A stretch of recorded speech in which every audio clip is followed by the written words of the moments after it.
Alright, welcome to Off and Running. I'm Drew Woods, and alongside me is Josh Barron. Josh, how are you today? I'm doing good, Drew. How about you? I'm doing, pretty good, but, last night, we had UConn versus Pitt was really the big story. Number 4 versus number 6 in college basketball, and I wanted to get your thoughts on the game. I'll tell you, Kemba Walker, one heck of a player.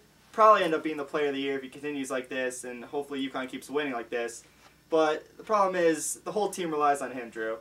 He's the one taking every big shot in the game. I mean, he's not even giving anyone else a chance. It's not like he can pass them because they're too afraid to shoot it themselves. I mean, what do you think about this team? Well, I want to take this game more from the idea of the Pitt perspective. I mean, first of all, UConn had nobody that could deal with Gary McGee. I thought he was actually the player of the game. I know he only played 22 minutes, but you're talking about a guy that had 11 points, 10 rebounds, and he was the absolute force defensively. And UConn, Oriaki was in foul trouble the entire game, and that was a huge problem for them, no doubt about it. And that's the type of player you hope Oriaki pans out to be. I mean, he's putting up good numbers so far, but I mean, he's playing teams like Harvard, Coppin State. These teams are okay, but they're no Pittsburgh. And if he can start putting up double-digit points and double-digit rebounds against teams like Pitt, maybe block a few shots, and hold off players like McGee on defense, this could be a totally different UConn team come the end of the season. Absolutely, but Oriaki also played well against Kentucky and against Michigan State, but they didn't have the type of center, power forward, just physical threats that Pitt had all game yesterday.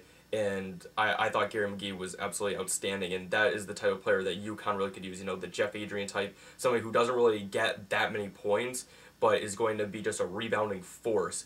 And when Oriaki gets in foul trouble like you saw last night, UConn is going to be in a ton of trouble, and I absolutely think they were a little bit overrated at number 4. I mean, yes, they can show up in the big games, but they're going to need, you said Kemba Walker is going to, he doesn't trust as many people, and he's got to do all the scoring himself. He contributed for half UConn scoring last night.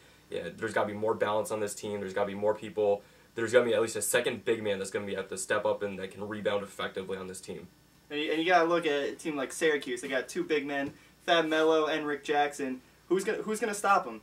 Oriaki can't guard them both, and especially if he's getting in foul trouble, he can't rely on Enish Wolf and Chuck Okwandu to play defense against those 2 dominant big men. Absolutely, this is a really young UConn team.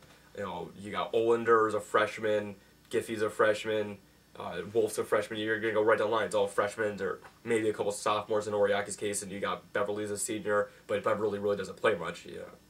He doesn't deserve to play that much. And Kemba's a junior, so it's a really young UConn team. You hope that Olander or Wolf, one of those 2 guys, is going to develop into a big man that can consistently perform and do what he needs to do, and that's going to be rebound a lot, because I think the guards are going to be able to score. I think Napier, he kind of had an off game yesterday, but he's going to be more effective for this team. But that's the thing. Coombs McDaniels. I mean, where's the other scoring guy? Is it going to be Coombs McDaniels? Is it going to be Giffey? You said it right there. I mean, they're inconsistent. I mean, Shabazz had an off game. Everyone seems to have maybe a good game here and there, and then they have their typical off games. They'll put up 10 points one game, and then they'll see 3 minutes of action the next game because they had a bad week in practice or had a bad game the day before. Or, I mean, it's just, that's the story of this team so far. Absolutely. I don't want to, get all over one game. I mean, it's a road game. For all these freshmen, it's their first true road game. Let's not forget Pitt's record. I mean, what are they, 144-11 now? They have some ridiculous record at home. It's ridiculous.